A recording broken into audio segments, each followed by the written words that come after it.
Oh,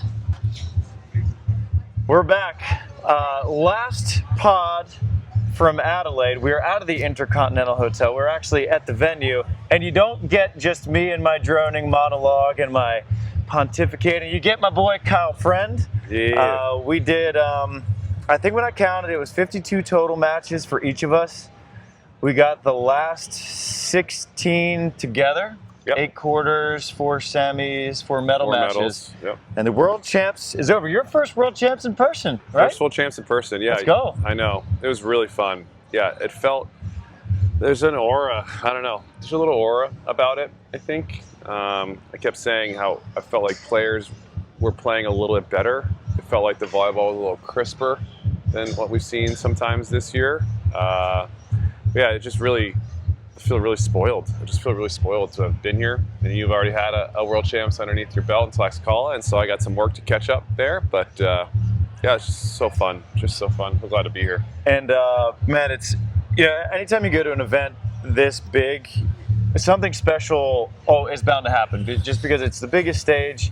But man, we saw a lot of special things happen, and just starting with, I think, the storyline that we both pegged is that's the biggie, the team that we are happiest for in our hearts, who just gave us the biggest, sweetest hug, Tina Graudina and Anastasija Samoilova. They win every single match that they played at these World Championships. They lost 1 set the entire time, and that came in the second set of a terrific final against Kristen, Nuss, and Taryn Brasher, who took a silver medal after taking that bronze in Mexico in 2023. It's the first, so this is the first medal in Latvian's beach volleyball history at the World Championships, and they make it a gold. They were the best team all tournament long, and I think that is what's so great about this medal for them, is they get rewarded being the best team, because sometimes you be the best team, get a loss at the end of the day. But not the case for Latvia. And there was a look in the eyes of Tina to start this match, and in the match yesterday, Anastasija as well. Just focused, controlled, such good composure. Tina was a monster. Tina, an absolute monster. The on-two was unstoppable. I think she made 1 error hitting the ball. Everything else was clean kill after clean kill, perfect decision-making, sprinkling a few jump sets. Anastasija came up super clutch. Oh, yeah.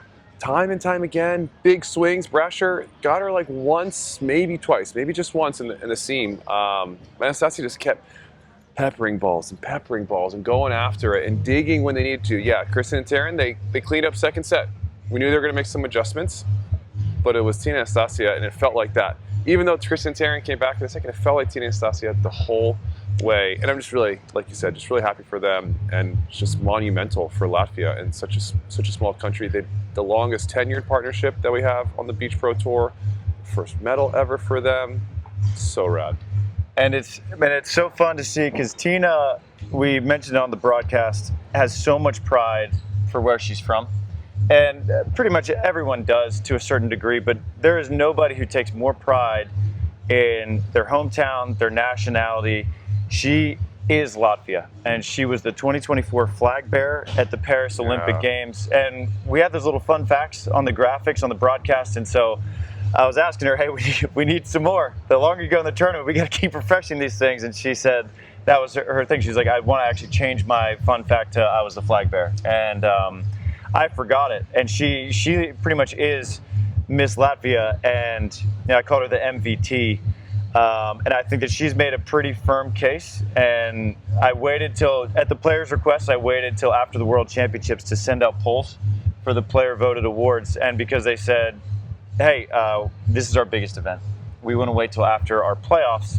And I said, sure. And I think that she just made a very firm case for the MVP of the season. I think Anastasija Samoilova made a very firm case for most improved of the season. And that's a really cool, really special gold medal for them. And super happy for them. And happy, like, it's that silver medalist, it's like it's a happy heartbroken. Yeah. For Kristen and Taryn, of course, as they won that bronze medal in Mexico 2 years ago.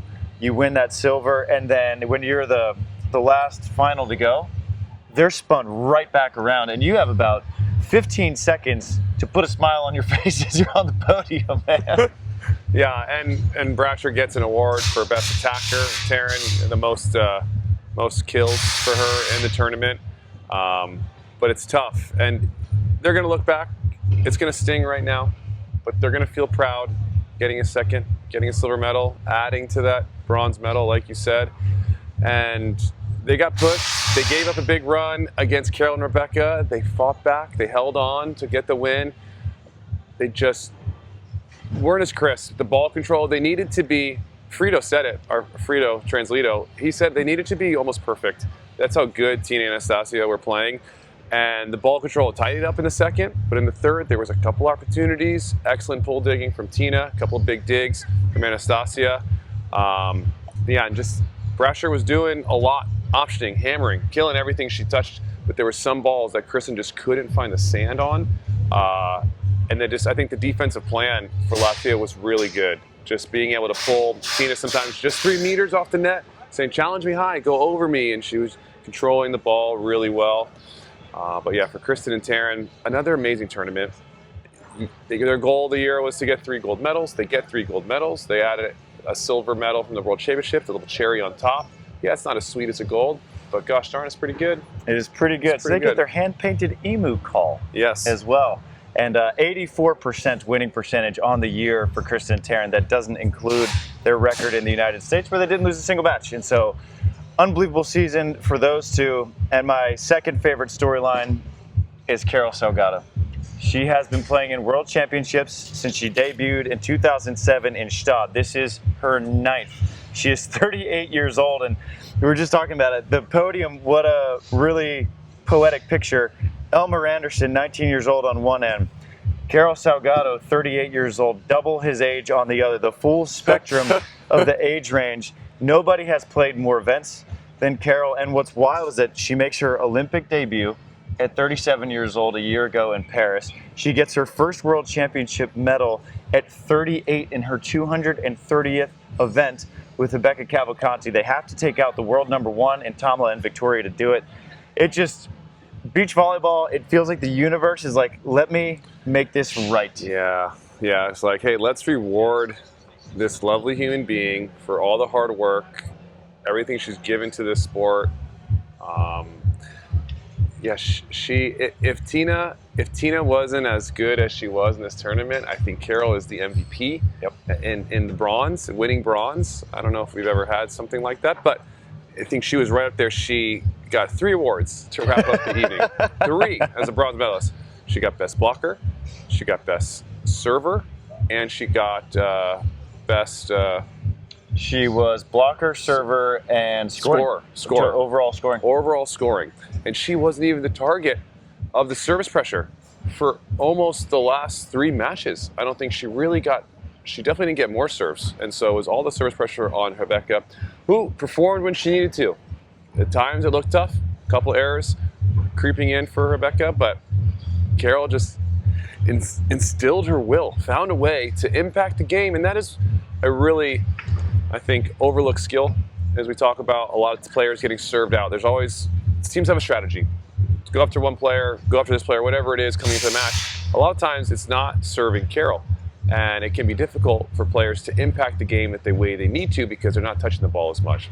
Carol just finds a way to impact the game with excellent setting, with her communication, the pull digging, the blocking, the serving. She's like, okay, I'm not getting served. Let me just ramp up some other part of my game. Let me just level up, power up something else. And it was the serving for her. It's so rad to see. And she's just got so much passion. She's got so much passion. She never looks tired. She never looks tired. She's running up and blocking all tournament long. It's crazy. It's crazy. It's crazy. She's inspiring. I call her the Iron Woman. And I think I'm coming away with 2 nicknames that I like a lot. Carol's the Iron Woman. Valentina's Wonder Woman. I'm sticking with it. And Tina and Anastasija, the Snake Charmers. The Snake Charmers. I asked Anastasija about the dance, and she said they got it from some movie. She couldn't remember the name, but it was from a movie, and it was some crabs doing a dance, and she liked it, and she said, we need to incorporate something fun and something into our own, and so they added the dance, I don't know, halfway through the year. It wasn't too long ago that they started doing the dance, but I think that it reminds you to have fun in this sport, and I think it helps balance the intensity that you play with and gives perspective, and it's something just different and unique and shifts the focus a little bit, just like a little bit light. It's all about balance. You can't be like so dug in the whole time. It's unsustainable. It's unsustainable. So now we're those are my favorite storylines of the event were on the women's side. So it was Tina, Anastasija winning that historic gold medal, and then Carol, just a testament to perseverance, resilience, and just going and doing the thing. And she's done it, and she got her medal, got her flowers. Congrats as well, Petavans, to Thamela and Victoria. 4th place finish. That's no small thing at a World Championships. But for the men, Kyle, there's no question what the story is. Now, it just makes me think of when we were chatting with Anders Mol in Montreal at breakfast, and he says, man, we got to deal with another effing Sweden. And indeed you do, because so the crowd all week was a little bit weak. Crowd for the finals for both men and women was phenomenal, and I thought both finals delivered. Mm-hmm. And you have this all-Sweden final in which 3 of the 4 players would have been the youngest world champ in history. David Oman, now the youngest champ in world history at 23. He's a hair younger than Andre was when he and Evandro won in 2017. But you have David Oman, Jonathan Helvig up against 19-year-old Elmer Anderson, 20-year-old Jakob Holting Nilsson. What the hell? Sweden. It's unbelievable, and there's just so many unique things about that match because it's so many firsts that we've seen. 2 Swedish teams in a semifinal, then you got 2 Swedish teams in a final. You got the first repeat men's finalist back to back. Oman and Helvig back from Tlaxcala taking the silver medal, now back in the finals here. And it's 2 teams that had the same coaches, and no coach sat on the bench. And we never had coaches at World Championships before, but for sure this would never have happened before, where the teams would have the same exact coach and they didn't sit on the bench. Anders and Razzie sat on the sideline in the VIP lounge chairs, laughing, enjoying, watching the show, watching the product that they've created, battle it out against each other and just let the boys play. And we saw a little bit of emotion from them. We saw a little chippiness at times. We wanted to see a little bit more, I think, at times. But there's a rally in there, 19-20 in the first. Yep. I think it's the best rally of the tournament in that first set. Go back and rewatch that one. I just think it's really cool what Sweden has done with the game of the beach volleyball, and for these youngsters to be at your first World Championships, you should have some nerves. And I'm not saying they don't have nerves, but you should have some mistakes and probably not make it to the gold medal match in your first ever World Championships. But that's not the case for this team because they're a little different. They're built different over there because they are constantly pressured by Razzie and Anders. They're constantly pressured by Jonathan and David. They're constantly beat by Jonathan and David in practice over and over again. And this year, as Razzie said, if Jonathan and David weren't crisp at practice, all of a sudden, halfway through the season this year, Elmer and Jakob started beating them at practice. And so how awesome is that? And for them to have the best training partners in the world only makes them tougher and stronger. And they're still 19 and 20, and they're not going anywhere. Neither of them are going anywhere. They can't even have one of these pirate lights. They can't have one of these yet. They can't have alcohol yet. So they're not going anywhere. Scandinavia is taking over the world beach volleyball. And again, a lot of credit to Anders Mol and Kristen for setting the bar and bringing light to the sport in an area that is not known for beach volleyball. You have to give a lot of credit to them. But we talked about the women's side of we picked our picks, Brazil, USA, or the field. And now we're going to start talking about, is it Scandinavia or the field because of Sweden? And it was Scandinavia. And we talked about if Tina wasn't as good as she was, Carol would have been MVP. Yeah. I said it on the broadcast that I think that the losing team had the MVP.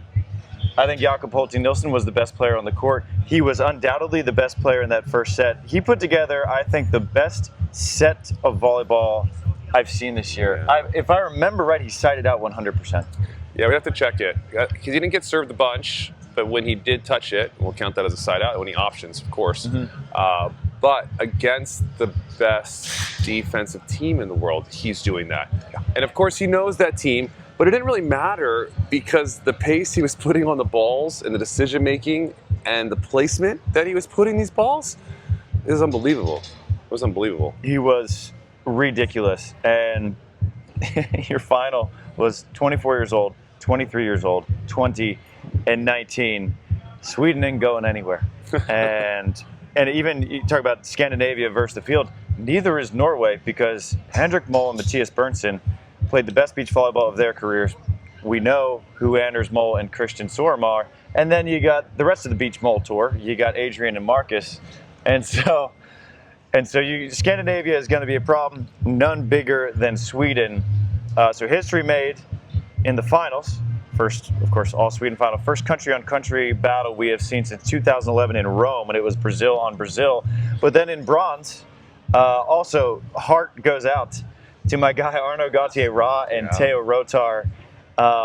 They win the first World Championships medal, men or women, in French beach volleyball history, and they do so against a very good German team in Niels Ehlers and Clemens Wickler, who were playing the best volleyball of their season, who beat a murderer's row. You have the European Championship finals in the first round. You have the best team in the last 7 years, one of the best teams of all time. For ninth, you have the world champs. For fifth, then you have the gold medalists in the semis. And then you have the best team that France has ever put together for bronze. And so it looked like whatever nerves Teo and Arnaud felt, they exercised them in that semifinal, and they were just cool and calm on a Sunday stroll today. Yeah, we talk a lot about how teams respond after losing semifinals. They were a little rattled in that semifinal. They looked a little rushed, a little unsettled. And I think they came back out much lighter in this one, kind of like the lucky loser mindset that we talked about a lot in the elites, where teams get brought back to life. Well, they kind of got brought back to life after losing the semi. We're going to play for bronze. We got a chance for some hardware. And against a more experienced team, a longer tenured team, they looked like the veterans out on the court. They did what they wanted against the best defender in this tournament, which was Clemens Wickler. He had the most digs. He got the award. And he had trouble. He had a lot of trouble slowing them down. They were composed. They shot the ball around. They didn't swing a bunch. They kind of avoided the block of Niels really well, and they just kind of made Clemens try to run down some shots. And Teo Rotar is a problem. He is a big problem. He's 21 years young in his first year with Arnaud Gauthier-Ra. And I think it's a really nice combination. And when Gauthier-Ra is touching balls and getting hit with balls, and he's balanced, he's very calm defensively, which makes him really effective. And then the shot-making ability, he's probably the best shot maker that played in the semis, maybe even in the quarterfinals, in terms of pure shot-making ability, because I think he leans on that more. He obviously can swing, and he brings some heat, and he did a good job with a variety here. Obviously more shots in that bronze medal match, but his vision, the hand of ball, it's crisp. He moves it around.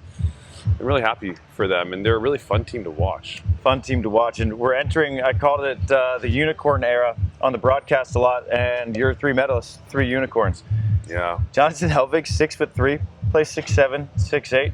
Then you got Jakob Holting-Nielsen, who, goodness gracious almighty, is he going to be an issue? And then Teo Rotar, built very similar to Jakob, just as mobile, hand jump sets, the whole nine. And this is, I think that this was a statement made by these young blockers. As I mean, your blocker ages are 24, 20, and 21. That, and I'm like, it's just occurring to me now that, oh my God. Yeah. And in the semis, your oldest player was 31. And I want to say congrats to Nils, expecting a baby girl in July. And I watched the venue here with them on Sunday. And I asked him, hey, we need some fun facts for you guys. And he's like, I don't know, we can't think. We both have dogs. I don't know if that's fun. And Nils says it in passing. He's like, oh, I'm expecting a daughter. And I was like, that's not a fun fact. That's the most important fact you could possibly have in life. That's a big one. And just huge congrats to him. Pretty good payday. Diapers are expensive. Great job, buddy. World champs, man. Yeah. That's a wrap. That's a wrap. Yeah, and credit to you, getting those late night hours in, giving the people some recaps, and you've had a lot of good feedback here. People really enjoying and listening to that. So thank you to you for putting in that extra time. I was going to bed. I was going to sleep. Travis was staying up. He was doing extra talking. I'm like, boy, I'm done. I'm done talking. But we'll do the final recap together. And yeah, it's been a journey with Travis, and it started last year in Hamburg. In our first we had our event. love fern. We had our little love fern in between. right there. That was like a really memorable moment doing this post-game recap. We had those long ones, and this one kind of feels like that, obviously on a much bigger, grander scale. Just have, a lot of thanks to you, and thanks to the viewers at home who were tuning in, and everyone who came up to us and said they really appreciate what we're doing, because we do love it. Travis wouldn't be up at past midnight doing those videos for you guys if he didn't love the sport. And so, we're just really thankful to help shine the light on these amazing athletes that we get to, some of them call friends. Yeah, fun. What a fun week. What a fun 10 days. And a credit to you guys. We had 500,000 views in the last 10 days on our YouTube, which is, that's what we will get in half a year sometimes. And so shout out to all y'all, and shout out to everyone. I said it pretty much every night. Aussies, y'all are such friendly, kind people. And our Kiwi buddy Mark, who just introduced yourself, drink some electrolytes before you go to sleep tonight. My boy was getting after it. Maybe a couple pirate lives in the veins. But you, buddy, love you. Love you, bud. Fun to have you on the road. Glad it was just me and Frito just winging it to hell in Mexico. And now, like we were talking about after, it just feels like such a smooth team operation from top to bottom. Thank you guys for listening. So this is going to serve as a reminder as our Wednesday episode, but we're running it. I checked with Tri. I was like, hey, man, I think the numbers, people want this as soon as they can get it. This will be our long-form Wednesday episode. We will be back next Wednesday with our AVP schedule breakdown, and then we got a couple more pods. Got Zach Schubert. He'll be coming on, and then Marco Kradiger. He'll be our final pod from Australia. So until next time, shoot. And as I closed all of these, flat white.